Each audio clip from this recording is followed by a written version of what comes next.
हमारी यह कहानी है गुनाहों का देवता। कहानी को अच्छे से समझने के लिए कहानी के पहले के पार्ट जरूर देखें।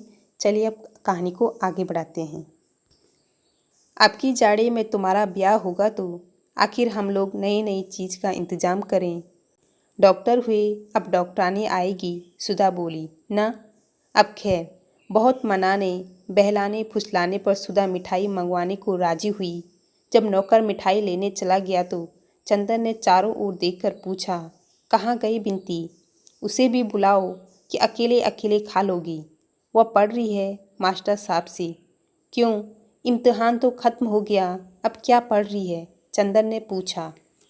विदुषी का दूसरा खंड तो दे रही है न सितंबर में, सुधा बोली। अच्छा, बुलाओ बिसरिया को भी, चंदर बोला।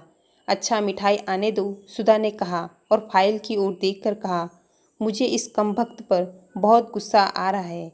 क्यों? इसकी वजह से तुम 1.5 महीने सीधे बोले तक नहीं।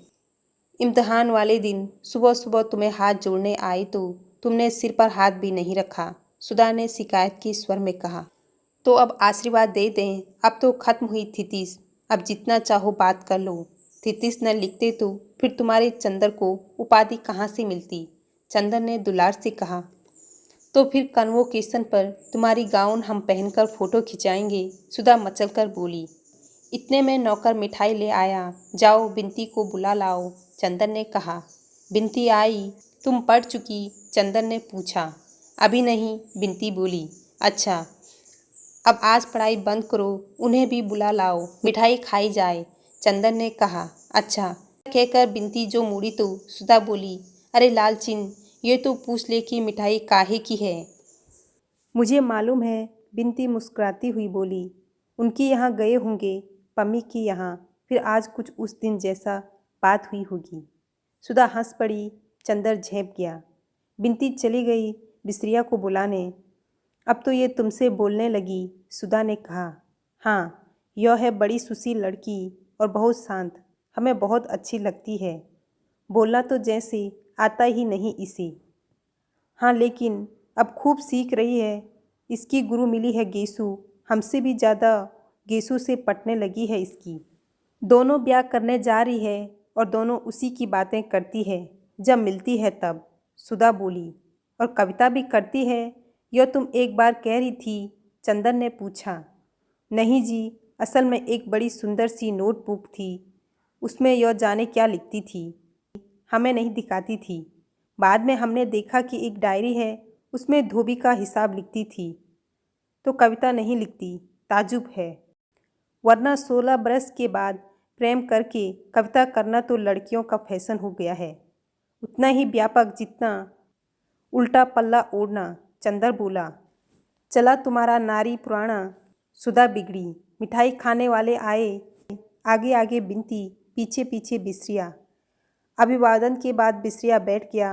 कहो बिसरिया, तुम्हारी शिष्य कैसी है? बस अद्वितीय, कवि बिसरिया ने सिर हिलाकर कहा। सुधा मुस्कुरा दी चंदर की ओर देखकर। और ये सुधा कैसी थी? बस अद्वितीय, बिसरिया ने उसी तरह कहा। दोनों अद्वितीय हैं साथ ही? चंदन ने पूछा। सुधा और बिनती दोनों हंस दी। बिसरिया नहीं समझ पाया कि उसने कौन सी हंसने की बात की थी, और जब नहीं समझ पाया तो पहले सिर खुजलाने लगा, फिर खुद भी हंस पड़ा। उसकी हंसी पर तीनों और हंस पड़े। चंदर, मास्टर साहब भी खूब हैं। एक दिन बिनती को महादेवी की वह कविता पढ़ा रहे थे, विरह का जलजात जीवन, तो पढ़ते पढ़ते बड़ी गहरी सांस भरने लगे। चंदर और बिनती दोनों हंस पड़े। बिसरिया पहले तो खुद हंसा, फिर बोला, हाँ भाई क्या करें कपूर, तुम तो जानते ही हो मैं बहुत भावुक हूँ, मुझसे बर्दाश्त नहीं होता। एक बार ऐसा हुआ कि पर्चे में एक करुण रस का गीत आ गया अर्थ लिखने को। मैं उसे पढ़ते ही इतना व्यथित हो उठा कि उठकर टहलने लगा। प्रोफेसर समझे कि दूसरे लड़के की कॉपी देखने उठा हूँ तो उन्होंने निकाल दिया। मुझे निकाले जाने का अफसोस नहीं हुआ, लेकिन कविता पढ़कर मुझे बहुत रुलाई आई। सुधा हंसी तो चंदर ने आंख के इशारे से मना किया और गंभीरता से बोला, हाँ भाई बिसरिया, सो तो सही है ही, तुम इतने भावुक न होते तो इतना अच्छा कैसे लिख सकते हो। तो तुमने पर्चा छोड़ दिया? हाँ, मैं पर्चे वगैरह की क्या परवाह करता हूँ। मेरे लिए इन सभी वस्तुओं का कुछ भी अर्थ नहीं। मैं भावना की उपासना करता हूँ। उस समय परीक्षा देने की भावना से ज़्यादा सबल उस कविता की करुण भावना थी। और इस तरह मैं कितनी बार फेल हो चुका हूँ। मेरे साथ वह पढ़ता था ना, हरिहर टंडन। वह अब बस्ती कॉलेज का प्रिंसिपल है। एक मेरा सहपाठी था, वह रेडियो का प्रोग्राम एग्जीक्यूटिव है। और एक तुम्हारा सहपाठी तो हमने सुना कि असेंबली का स्पीकर भी है। चंदर बात काटकर बोला। सुधा भी हंस पड़ी, बिनती भी हंस पड़ी। खैर मिठाई का भोग प्रारंभ हुआ। बिस्रिया कुछ तकल्लुफ़ कर रहा था तो बिनती बोली, खाइए, मिठाई तो विरह योग और भावुकता में बहुत स्वास्थ्यप्रद होती है। अच्छा, अब तो बिनती का कंठ फूल निकला, अपने गुरुजी को बना रही है। चंदर बोला। बिस्रिया थोड़ी देर बाद चला गया। अब मुझे एक पार्टी में जाना है, उसने कहा। जब आखिर में एक रसगुल्ला बच रहा तो बिनती हाथ में लेकर बोली, कौन लेगा? आज पता नहीं क्यों बिनती बहुत खुश थी और बहुत बोल रही थी। चंदर बोला, हमें दो। सुधा बोली, हमें। बिनती ने एक बार चंदर की ओर देखा, एक बार सुधा की ओर। चंदर बोला, देखिए बिनती, हमारी है या सुधा की? बिनती ने झट रसगुल्ला सुधा के मुंह में रख दिया और सुधा के सिर पर सिर रखकर बोली, हम अपनी दीदी की हैं। सुधा ने आधा रसगुल्ला बिनती को दे दिया तो बिनती चंदर को दिखलाकर खाते हुए सुधा से बोली, दीदी ये हमें बहुत बनाते हैं। अब हम भी तुम्हारी तरह बोलेंगे तो इनका दिमाग ठीक हो जाएगा। हम तुम दोनों मिलके इनका दिमाग ठीक करेंगे। सुधा ने प्यार से बिनती को थपथपाते हुए कहा। अब हम तस्तरियाँ धोकर रख दें। और तस्तरियाँ उठाकर चल दी। हुई पानी नहीं दोगी? चंदर बोला। बिनती पानी ले आई और बोली, हम तो आपका इतना काम करते हैं और आप जब देखो तब हमें बनाते रहते हैं। आपको क्या आनंद आता है हमें बनाने में? चंदर ने पल भर बिनती की ओर देखा और बोला, असल में बनने के बाद जब तुम झेप जाती हो तो। हाँ, ऐसे ही। बिनती ने फिर जेब कर मुँह छिपा लिया और लाज से सकुचा कर इंद्रबंधु बन गई। बिनती देखने सुनने में बड़ी अच्छी थी। उसकी गठन तो सुधा की तरह नहीं थी, लेकिन उसके चेहरे पर एक फिरोजी आभा थी जिसमें गुलाब के डोरे थे। आंखें उसकी बड़ी बड़ी और पलकों में इस तरह डोलती थी जैसे किसी सुकुमार सीपी में कोई बहुत बड़ा मोती डोले झेपती थी। तो मुंह पर सांस मुस्कुरा उठती थी और गालों में फूलों के कटोरे जैसे दो छोटे छोटे गड्ढे। और बिनती के अंग अंग में एक रूप की लहर थी जो नागिन की तरह लहराती थी। और उसकी आदत थी कि बात करते समय अपनी गर्दन जरा टेढ़ी कर लेती थी और उंगलियां से अपनी आंचल का छोर उमेटने लगती थी। इस वक्त चंदर की बात पर झेप गई और उसी तरह आंचल के छोर में उमड़ती हुई मुस्कान छिपाकर उसने ऐसी निगाह से चंदर की ओर देखा जिसमें थोड़ी लाज, थोड़ा गुस्सा, थोड़ी प्रशंसा और थोड़ी शरारत थी। चंदर एकदम बोला उठा, अरे सुधा, सुधा, जरा बिनती की आंखें देखो इस वक्त। आई अभी बगल के कमरे में तस्तरी रखते हुए सुधा बोली, बड़े खराब हैं आप। बिनती बोली, हाँ, बनाओगी ना? आज से हमें हमारा दिमाग ठीक करोगी ना? बहुत बोल रही थी, अब बताओ। बताएं क्या? अभी तक हम बोले नहीं थे तभी ना। अब अपनी ससुराल में बोलना, टुईया ऐसी। वही तुम्हारे बोल पर रिझेंगे लोग। चंदर ने फिर छेड़ा, छी राम रामा, ये सब मजाक हमसे मत किया कीजिए। दीदी से क्यों नहीं कहते जिनकी अभी शादी होने जा रही है? अभी उनकी कहाँ, अभी तो तय भी नहीं हुई। तय ही समझिए, फोटो इनकी उन लोगों ने पसंद कर ली। अच्छा एक बात कहें, मानिएगा? बिनती बड़े आग्रह और दीनता के स्वर में बोली। क्या? चंदर ने आश्चर्य से पूछा। बिनती आज सहसा कितना बोलने लगी है। बिनती बोली नीचे जमीन की ओर देखते हुए, आप हमसे ब्याह के बारे में मजाक न किया कीजिए, हमें अच्छा नहीं। ओहो, ब्याह अच्छा लगता है लेकिन उससे बारे में मजाक नहीं। गुड़ खाया गुलगुले से परहेजा। हाँ, यही तो बात है। बिनती सहसा गंभीर हो गई।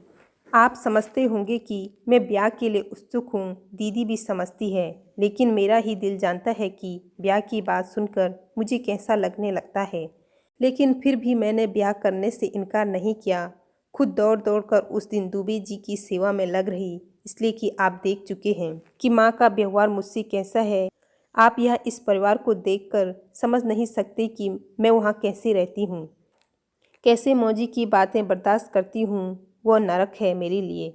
माँ की गोद नरक है और मैं किसी तरह निकल भागना चाहती हूँ। कुछ चैन तो मिलेगा। बिनती की आंखों में आंसू आ गए और सिसकती हुई बोली, लेकिन आप या दीदी जब यह कहते हैं तो मुझे लगता है कि मैं कितनी नीच हूँ, कितनी पतित हूँ कि खुद अपने ब्याह के लिए व्याकुल हूँ। लेकिन आप ना कहा करें तो अच्छा है। बिनती को आंसुओं का तार बंध गया था। सुधा बगल के कमरे से सब कुछ सुन रही थी। आई और चंदर से बोली, बहुत बुरी बात है चंद। बिनती, क्यों रो रही हो रानी? बुआ का स्वभाव ही ऐसा है, उससे हमेशा अपना दिल दुखाने से क्या लाभ। और पास जाकर उसकी छाती से लगाकर सुधा बोली, मेरी राज दुलारी, अब रोना मत। ए अच्छा, हम लोग कभी मजाक नहीं करेंगे। बस अब चुप हो जाओ, रानी बिटिया की तरह जाओ, मुँह धो आओ। बिनती चली गई। चंदर लज्जित सा बैठा था। लो, अब तुम्हें भी रुलाई आ रही है क्या? सुधा ने बहुत दुलार से कहा। तुम उससे ससुराल का मजाक मत किया करो, वह बहुत दुखी है और बहुत कदर करती है तुम्हारी। और किसी की मजाक की बात और है, हम या तुम कहते हैं तो उसे लग जाता है। अच्छा, वो कह रही थी तुम्हारी फ़ोटो उन लोगों ने पसंद कर ली है। चंदर ने बात बदलने के ख्याल से कहा। और क्या, कोई हमारी शक्ल तुम्हारी तरह है कि लोग नापसंद कर लें? सुधा अकड़ कर बोली। नहीं, सच सच बताओ, चंदर ने पूछा। अरे जी, लापरवाही से मुंह बिचकाकर सुधा बोली, उनके पसंद करने से क्या होगा?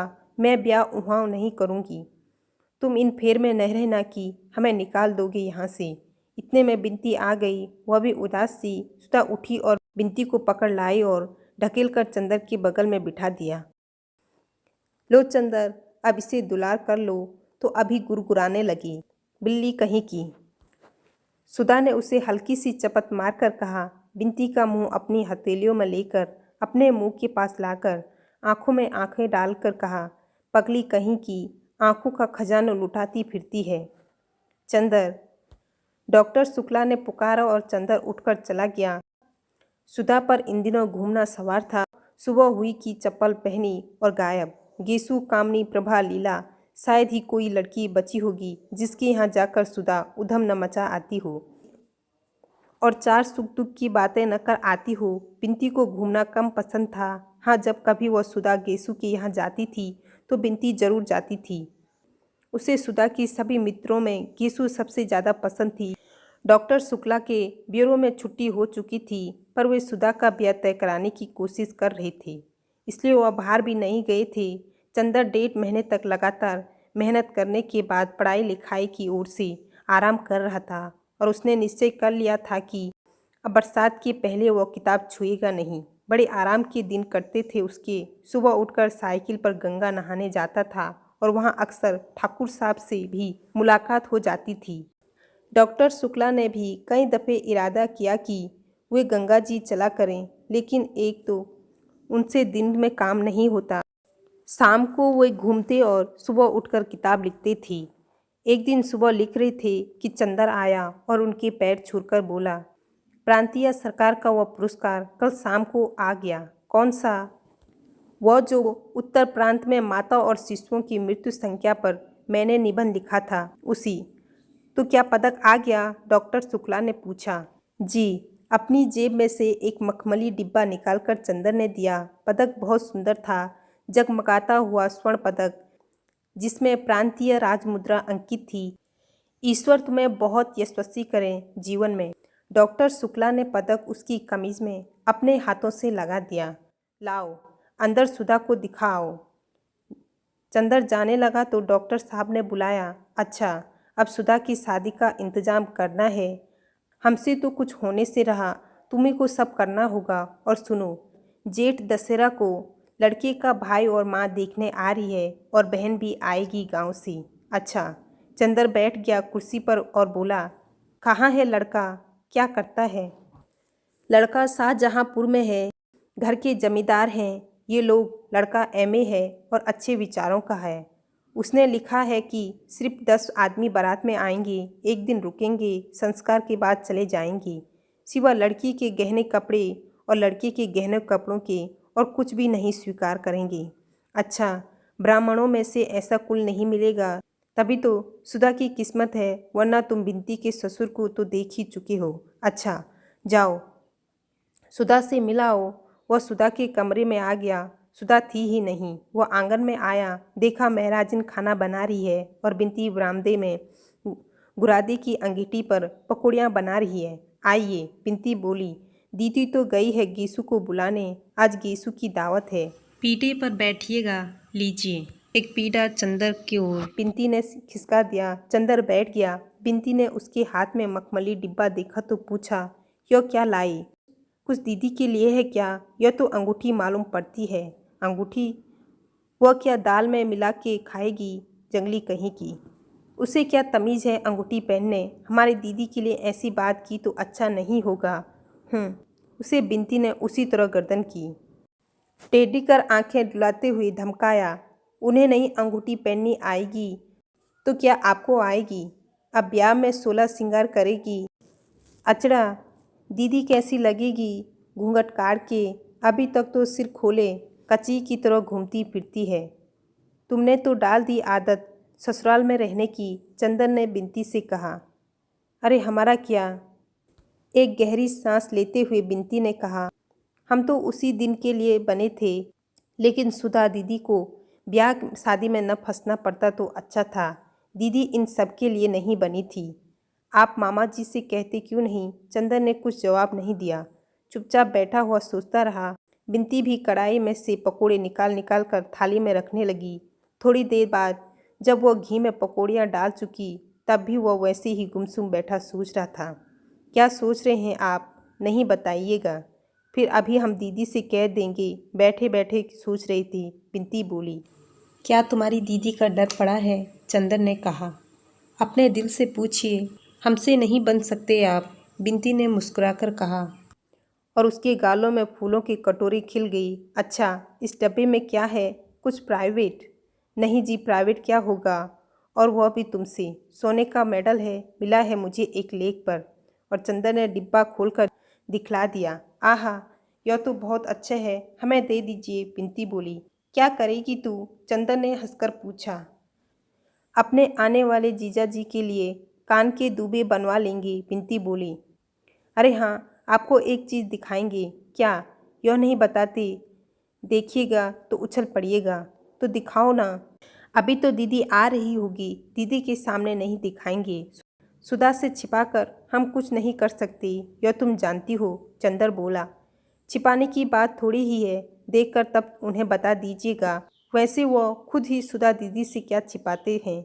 लो, सुधा दीदी तो आ गई। चंदन ने पीछे मुड़कर देखा। सुधा के हाथ में एक लंबा सा सरकंडा था और उसे डंडे की तरह फहराती हुई चली आ रही थी। चंदर हंस पड़ा। खिल गए दीदी को देखते ही बिंती बोली और एक गरम पकौड़ी चंदर के ऊपर फेंक दी। अरे, बड़ी शैतान हो गई हो तुम इधर, पाजी कहीं की, चंदर बोला। सुधा चप्पल उतारकर अंदर आई, घूमती इटलाती हुई चली आ रही थी।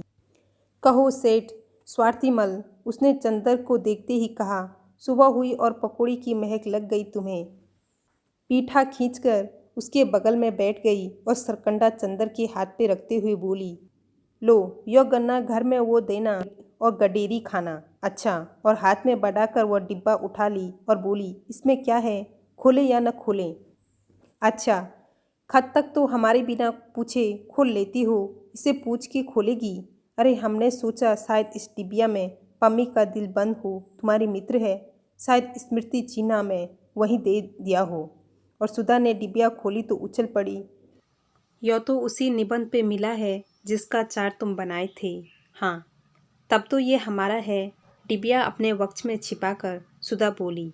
तुम्हारा तो है ही, मैं अपना कब कहता हूँ, चंदन ने कहा। लगाकर देखें। और उठकर सुधा चल दी। बिंती, 2 पकोड़े तो दो। और 2 पकोड़ियाँ लेकर खाते हुए चंदर सुधा के कमरे में गया। देखा सुधा शीशे के सामने खड़ी है और मेडल अपनी साड़ी में लगा रही है। वह चुपचाप खड़ा होकर देखने लगा। सुधा ने मेडल लगाया और क्षण भर तनकर देखती रही, फिर उसे एक हाथ से वक्ष पर चिपका लिया और मुंह झुकाकर उसे चूम लिया। बस कर दिया न गंदा उसे। चंदर मौका नहीं चूका। और सुधा तो जैसे पानी पानी गालों सी लाज की रत्नारी लपेटे फूटी और एड़ी तक धधक उठी। फौरन शीशे के पास से हट गई और बिगड़ कर बोली, चोर कहीं के, क्या देख रही थी? बिनती इतने में तस्तरी में पकौड़ी रखकर ले आई। सुधा ने झट से मेडल उतार दिया और बोली, लो रखो सहेज कर, क्यों पहने रहो ना। ना बाबा, पराई चीज़ अभी खो जाए तो डांट भरना पड़े। और मेडल चंदर की गोद में रखा। बिनती ने धीमे से कहा, या मुरली मुरली धर की अधरा, न धरी अधरा न धरोंगी। चंदर और सुधा दोनों झेप गए। लो गेसु आ गई। सुधा की जान में जान आ गई। चंदर ने बिनती का कान पकड़कर कहा, बहुत उल्टा सीधा बोलने लगी है। बिनती ने कान छुड़ाते हुए कहा, कोई झूठ थोड़े ही कहती हूँ। चंदर चुपचाप सुधा के कमरे में पकौड़ियाँ खाता रहा। बगल के कमरे में सुधा, गेसु, फूल और हसरत बैठी बातें करते रही। बिनती उन लोगों को नाश्ता देती रही। उस कमरे में नाश्ता पहुंचाकर बिनती एक गिलास में पानी लेकर चंदर के पास आई और पानी रखकर बोली, अभी हलवा ला रही, जाना मत। और पल भर में तस्तरी में हलवा रखकर ले आई। अब मैं चल रहा हूँ, चंदर ने कहा। बैठो, अभी हम एक चीज़ दिखाएंगे, जरा गेसु से बात कर आएं। बिनती बड़े भोले स्वर में बोली। आइए। हसरत मियाँ। और पल भर में नन्हे मुन्ने से 6 वर्ष के हसरत मियाँ तंजेब का कुर्ता और चूड़ीदार पैजामे पर पीले रेशम की जैकेट पहने कमरे में खरगोश की तरह उछल आए। आधा बर्ज बड़े तमीज़ से उन्होंने चंदर को सलाम किया। चंदर ने उसे गोद में उठाकर पास बिठा दिया। लो हलवा खाओ हसरत। हसरत ने सिर हिला दिया और बोला, गेसु ने कहा था जाकर चंदर भाई से हमारा आदाब कहना और कुछ खाना मत। हम खाएंगे नहीं। चंदर बोला, हमारा भी नमस्ते कह दो उनसे जाकर। हसरत उठ खड़ा हुआ, हम कह आएँ। फिर मुड़कर बोला, आप तब तक हलवा ख़त्म कर देंगे। चंदर हंस पड़ा, नहीं, हम तुम्हारा इंतज़ार करेंगे, जाओ। हसरत सिर हिलाता हुआ चला गया। इतने में सुधा आई और बोली, गेसु की गज़ल सुनो यहाँ बैठकर, आवाज़ आ रही है ना? फूल भी आई है, इसलिए गेसु तुम्हारे सामने नहीं आएगी, वरना फूल अम्मी जान से शिकायत कर देगी। लेकिन वह तुमसे मिलने को बहुत इच्छुक है। अच्छा यहीं से सुनना, बैठे बैठे। सुधा चली गई। गेसु ने गाना शुरू किया, बहुत महीन पतली लेकिन बेहद मीठी आवाज़ में, जिसमें कसम और नशा दोनों घुले मिले थे। चंदर एक तकिया टेक कर बैठ गया और उनींदा सा सुनने लगा। गज़ल खत्म होते ही सुधा भागकर आई। कहो सुन लिया ना? और उसके पीछे पीछे आया हसरत और सुधा के पैरों से लिपट कर बोला, सुधा हम हलवा नहीं खाएंगे। सुधा हंस पड़ी, पागल कहीं का, ले खा। और उसके मुंह में हलवा ठूंस दिया। हसरत को गोद में लेकर वह चंदर के पास बैठ गई और गेसु के बारे में बताने लगी। गेसु गर्मियों बिताने नैनीताल जा रही है। वहीं अख्तर की अम्मी भी आएगी और मंगनी की रस्म वहीं पूरी करेगी। अब वह पढ़ेगी नहीं, जुलाई तक उसका निकाह हो जाएगा। कल रात की गाड़ी से जा रहे हैं ये लोग, वगैरह वगैरह। बिनती बैठी बैठी गेसु और फूल से बातें करती रही। थोड़ी देर बाद सुधा उठकर चली गई। तुम जाना मत, आज खाना यहीं खाना। मैं बिनती को तुम्हारे पास भेज रही हूँ, उससे बातें करते रहना।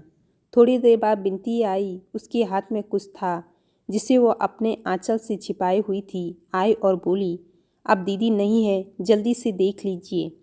क्या है? चंदर ने ताज्जुब से पूछा। जीजा जी की फ़ोटो, बिनती ने मुस्कुराकर कहा और एक छोटी सी बहुत कलात्मक फ़ोटो चंदर के हाथ में रख दी। अरे यह तो मित्र हैं, कॉमरेड कैलाश मिश्रा। और चंदर के दिमाग में बरेली की बातें, लाठी चार्ज, सभी कुछ घूम गया। चंदर के मन में इस वक्त जाने कैसा लग रहा था। कभी बड़ा अचरज होता, कभी एक संतोष होता कि चलो सुधा के भाग्य की रेखा उसे अच्छी जगह ले गई।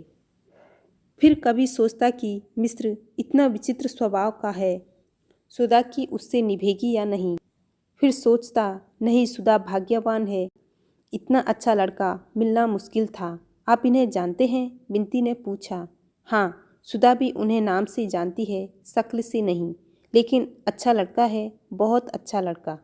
चंदा ने एक गहरी सांस लेकर कहा और फिर चुप हो गया। बिनती बोली, क्या सोच रहे हैं आप? कुछ नहीं। पलकों में आए हुए आंसू रोककर और होंठों पर मुस्कान लाने की कोशिश करते हुए बोला, मैं सोच रहा हूँ आज कितना संतोष है, मुझे कितनी खुशी है मुझे कि सुधा एक ऐसे घर में जा रही है जो इतना अच्छा है, ऐसे लड़के के साथ जा रही है जो इतना ऊंचा। कहते कहते चंदर की आंखें भर आई। बिंती चंदर के पास खड़े होकर बोली, छी चंदर बाबू, आपकी आंखों में आंसू, यह तो अच्छा नहीं लगता। जितनी पवित्रता और ऊंचाई से आपने सुधा के साथ निभा किया, यह तो शायद देवता भी नहीं कर पाते। और दीदी ने आपको जैसा निश्चल प्यार दिया है, उसको पाकर तो आदमी स्वर्ग से भी ऊंचा उठ जाता है, फौलाद से भी ज़्यादा ताकतवर हो जाता है। फिर आज इतने शुभ अवसर पर आप में कमजोरी कहाँ से? हमें तो बड़ी शर्म लग रही है। आज तक दीदी तो दूर, हम तक को आप पर गर्व था। अच्छा, मैं फ़ोटो रखाऊँ वरना दीदी आ जाएगी। बिंती ने फ़ोटो ली और चली गई। बिंती जब लौटी तो चंदर स्वस्थ था। बिंती की ओर क्षण भर चंदर ने देखा और कहा, मैं इसलिए नहीं रोया था बिंती, मुझे और लगा कि यहाँ कैसा लगेगा। एक दिन तो ऐसा होता ही है ना, सहना पड़ेगा, बिंती बोली। हाँ सो तो है। अच्छा बिंती, सुधा ने यह फ़ोटो देखी है? चंदर ने पूछा। अभी नहीं, असल में मामा जी ने मुझसे कहा था कि यह फ़ोटो दिखा दे सुधा को, लेकिन मेरी हिम्मत नहीं पड़ी। मैंने उनसे कह दिया कि चंदर आएंगे तो दिखा देंगे, आप जब ठीक समझे तो दिखा दें। जेठ दशहरा अगले ही मंगल को है, बिंती ने कहा। अच्छा, एक गहरी सांस लेकर चंदर बोला। बिंती थोड़ी देर तक चंदर की ओर एकटक देखती रही। चंदर ने उसकी निगाह चुरा ली और बोला, क्या देख रही हो बिंती? देख रही हूँ कि आपकी पलकें झपकती है या नहीं। बिंती बहुत गंभीरता से बोली। क्यों? इसलिए कि मैंने सुना था देवताओं के पलकें कभी नहीं गिरती। चंदर एक फीकी हंसी हंसकर रह गया। नहीं, आप मजाक न समझे। मैंने अपनी जिंदगी में जितने लोग देखे, उनमें आप जैसा कोई भी नहीं मिला। कितने ऊंचे हैं आप, कितना विशाल हृदय है आपका। दीदी कितनी भाग्यशाली है। चंदर ने कुछ जवाब नहीं दिया। जाओ फोटो ले आओ, उसने कहा। आज ही दिखा दूँ। जाओ खाना भी ले आओ। अब घर जाकर क्या करना है? पापा को खाना खिलाने के बाद चंदर और सुधा खाने बैठे। महराजिन चली गई थी, इसलिए बिंती सेक सेक कर रोटी दे रही थी। सुधा एक रेशमी सनिया पहने चौकी के अंदर खा रही थी और चंदर चौके के बाहर। सुबह के कच्चे खाने में डॉक्टर शुक्ला बहुत छूत छात का विचार रखते थे। देखो, आज बिंती ने रोटी बनाई है तो कितनी मीठी लग रही है। एक तुम बनाती हो कि मालूम ही नहीं पड़ता रोटी है कि शौक था, चंदर ने सुधा को चिढ़ाते हुए कहा। सुधा ने हंसकर कहा, हमें बिंती से लड़ाने की कोशिश कर रहे हो? बिंती की हमसे ज़िंदगी भर लड़ाई नहीं हो सकती। अरे हम सब समझते हैं इनकी बात, बिंती ने रोटी पटकते हुए कहा। और जब सुधा सिर झुकाकर खाने लगी तो बिंती ने आंख के इशारे से पूछा, कब दिखाओगे? चंदर ने सिर हिलाया और फिर सुधा से बोला, तुम उन्हें चिट्ठी लिखोगी? किन्हें? कैलाश मिश्रा को, वही बरेली वाले। उन्होंने हमें खत लिखा था, उसमें तुम्हें प्रणाम लिखा था। चंदर बोला, नहीं, खत वत नहीं लिखते, उन्हें एक दफ़े बुलाओ तो यहाँ। हाँ बुलाएंगे, अब महीने 2 महीने बाद, तब तुमसे खूब परिचय करा देंगे और तुम्हें उसकी पार्टी में भी भर्ती करा देंगे। चंदर ने कहा, क्या हम मजाक नहीं करते? हम सचमुच समाजवादी दल में शामिल होंगे। सुधा बोली, अब हम सोचते हैं कुछ काम करना चाहिए, बहुत खेल कूद किए बचपन निभा लिया। उन्होंने अपना चित्र भेजा है, देखोगी? चंदन ने जेब में हाथ डालते हुए पूछा। कहाँ? सुधा ने बहुत उत्सुकता से पूछा। निकालो देखें, पहले बताओ हमें क्या इनाम दोगी? बहुत मुश्किल से भेजा उन्होंने चित्रा, चंदन ने कहा। इनाम देंगे इन्हें? सुधा बोली और झट से झपट कर चित्र छीन लिया। अरे छू लिया चौके में से, बिंती ने दबी जबान से कहा। सुधा ने थाली छोड़ दी। अब छू गई थी, वो अब खा नहीं सकती थी। अच्छी फोटो देखी, दीदी सामने की थाली छूट गई, बिंती ने कहा। सुधा ने हाथ धोकर आंचल की छोर से पकड़कर फोटो देखी और बोली, चंदर सचमुच देखो कितने अच्छे लग रहे हैं, कितना तेज है चेहरे पर, और माथा देखो कितना ऊंचा है। सुधा फोटो देखती हुई बोली, अच्छी लगी फोटो? पसंद है? चंदर ने बहुत गंभीरता से पूछा। हाँ हाँ, और समाजवादी की तरह नहीं लगती, सुधा बोली। अच्छा सुधा यहाँ आओ। और चंदर के साथ सुधा अपने कमरे में जाकर पलंग पर बैठ गई। चंदर उसके पास बैठ गया और उसका हाथ अपने हाथ में लेकर उसकी अंगूठी घुमाते हुए बोला, सुधा, एक बात कहीं मानेगी क्या? सुधा ने बहुत दुलार और भोलेपन से पूछा, पहले बता दो कि मानोगी। चंदर ने उसकी अंगूठी की ओर एकटक देखते हुए कहा, फिर हमने कभी कोई बात तुम्हारी टाली है? क्या बात है? तुम मानोगे चाहे कुछ भी हो? चंदर ने पूछा। हाँ हाँ, कह तो दिया, अब कौन सी तुम्हारी ऐसी बात है जो तुम्हारी सुधा नहीं मान सकती? आँख में, वाणी में, अंग अंग से सुधा के आत्मसमर्पण झलक रहा था। फिर अपनी बात पे कायम रहना सुधा। देखो, उसने सुधा की उंगलियां अपने पलकों पे लगाते हुए कहा, सुधी मेरी, तुम उस लड़की से ब्याह कर लो। क्या? सुधा चोट खाई नागिन की तरह तड़प उठी। इस लड़के से यही शकल है इसकी, हमसे ब्याह करने की। चंदर, हम ऐसा मजाक पसंद नहीं करते हैं, समझे कि नहीं? इसलिए बड़े प्यार से बुला लाई, बड़ा दुलार कर रही थी। तुम अभी वायदा कर चुकी हो, चंदर ने बहुत आजीजी से कहा। वायदा कैसा? तुम कब अपने वायदे निभाते हो? और फिर यह धोखा देकर वायदा कराना क्या? हिम्मत थी तो साफ साफ कहते हमसे, हमारे मन में आता सो कहते। हमें इस तरह से बांध कर क्यों बलिदान चढ़ा रहे हो? और मारे सुधा गुस्से की रोने लगी। चंदर स्तंभ। उसने इस दृश्य की कल्पना ही नहीं की थी। वह क्षण भर खड़ा रहा। वह क्या कहे सुधा से, कुछ समझ ही नहीं आता था। वह गया और रोती हुई सुधा के कंधे पर हाथ रख दिया। हटो उधर। सुधा ने बहुत रुखाई से हाथ हटा दिया और आंचल से सिर ढकती हुई बोली, मैं बयान नहीं करूँगी, कभी नहीं करूँगी, किसी से नहीं करूँगी। तुम सभी लोगों ने मिलकर मुझे मार डालने की ठानी है, तो मैं अभी सिर पटक कर मर जाऊँगी। और मारे तेज के सचमुच सुधा ने अपना सिर दीवार पर पटक दिया। अरे! दौड़कर चंदर ने सुधा को पकड़ लिया, मगर सुधा ने गरज कर कहा, दूर हटो चंदर, छूना मत मुझे। और जैसी उसमें जाने कहाँ की ताकत आ गई है, उसने अपने को छुड़ा लिया। चंदर ने दबी जबान से कहा, छी सुधा, यह तुमसे उम्मीद नहीं थी मुझे। यह भावुकता तुम्हें शोभा नहीं देती। बातें कैसी कर रही हो तुम? हम वही चंदर है ना? हाँ, वही चंदर हो, और तभी तो इस सारी दुनिया में तुम ही एक रह गए हो मुझे फोटो दिखाकर प्रसन्न कराने को। सुधा सिसक सिसक कर रोने लगी। पापा ने भी धोखा दे दिया। हमें पापा से यह उम्मीद नहीं थी। पगली, कौन अपनी लड़की को हमेशा अपने पास रख पाया है? चंदर बोला। तुम चुप रहो। चंदर, हमें तुम्हारी बोली जहर लगती है। सुधा, यह फोटो तुम्हें पसंद है? तुम्हारी जबान हिली कैसे? शर्म नहीं आई तुम्हें? हम कितना मानते थे, पापा तो कितना मानते थे तुम्हें। हमें यह नहीं मालूम था कि तुम लोग ऐसा करोगे। थोड़ी देर चुपचाप सिसकती रही सुधा, और फिर धधक कर उठी। कहाँ है वह फोटो? लाओ, अभी मैं जाऊंगी पापा के पास।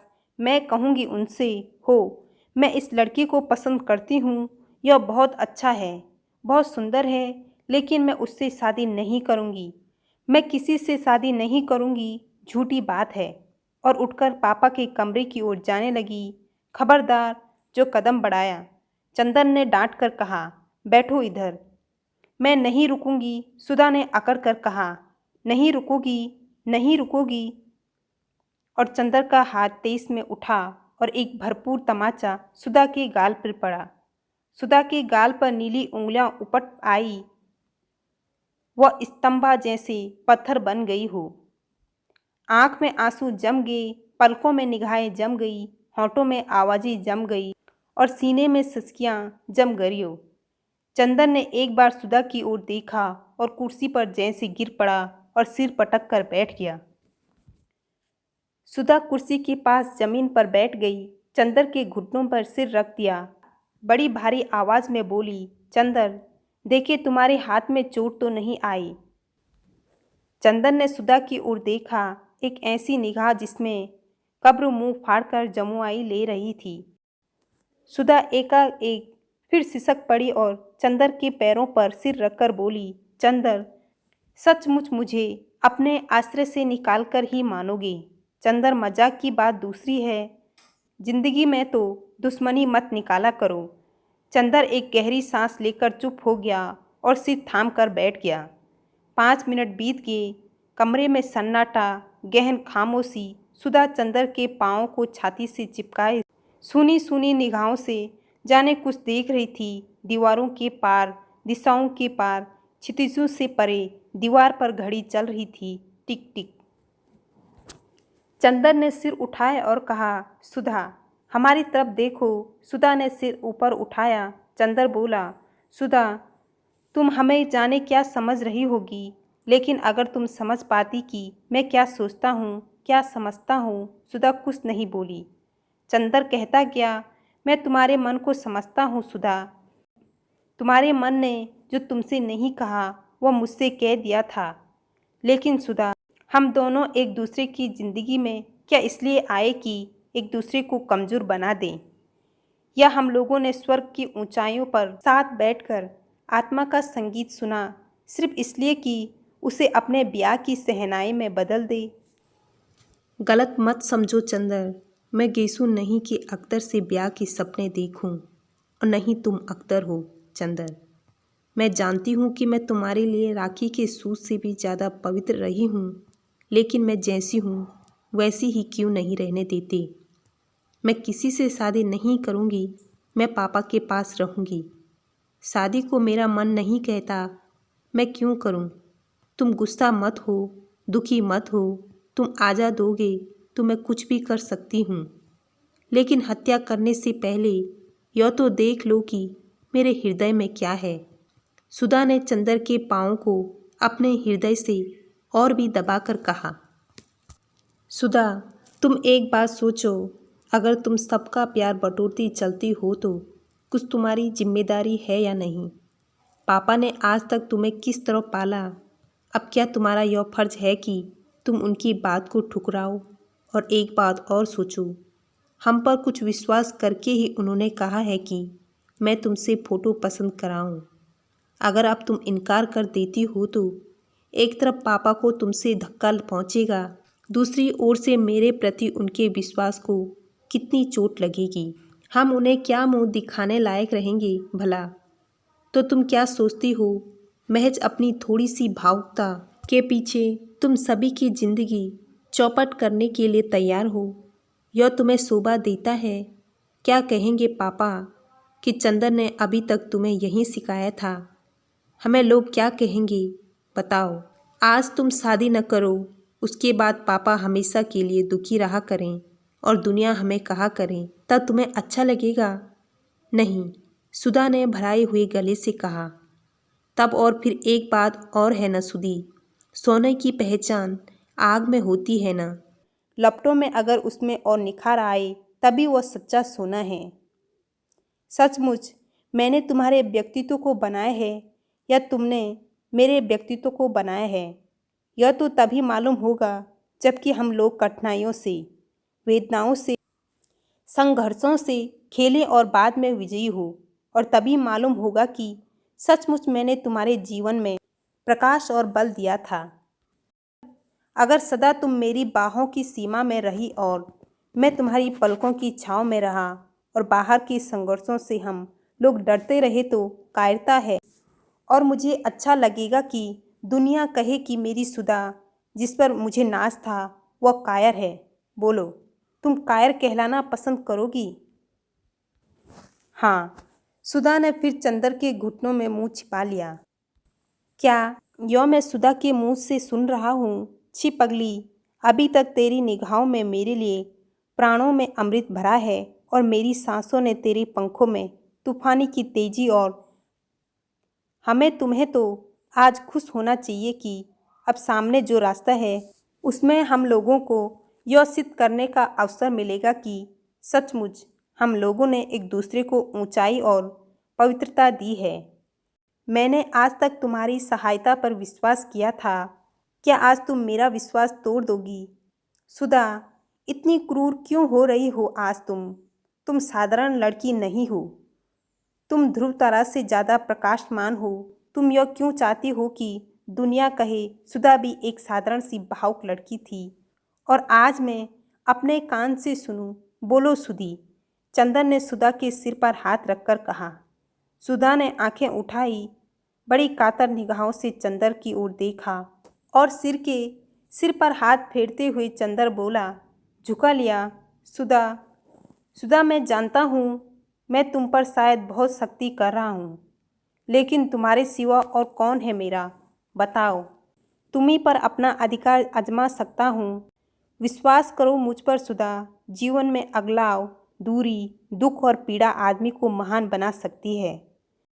भावुकता और सुख हमें ऊंचे नहीं उठाते। बताओ सुधा, तुम्हें क्या पसंद है? मैं ऊंचा उठूं तुम्हारे विश्वास के सहारे, तुम ऊंची उठो मेरे विश्वास के सहारे। इसमें अच्छा और क्या है सुधा? चाहो तो मेरे जीवन को एक पवित्र साधन बना दो, चाहो तो एक छिछली अनुभूति।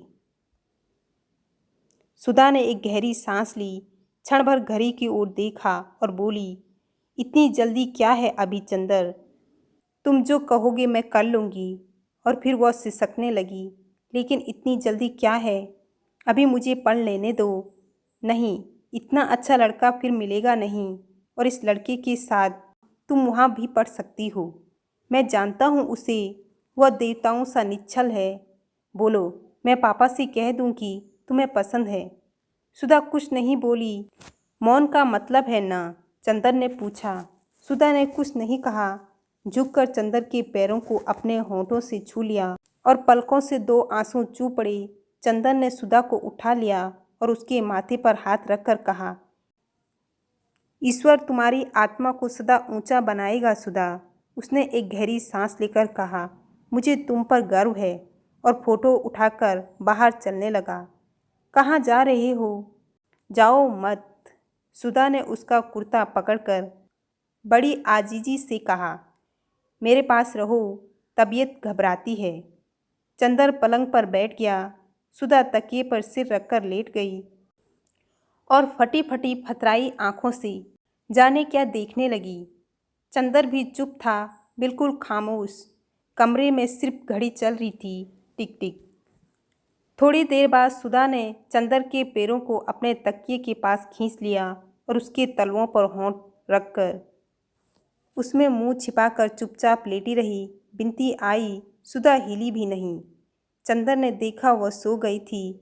बिनती ने फोटो उठाकर इशारे से पूछा, मंजूर? हाँ।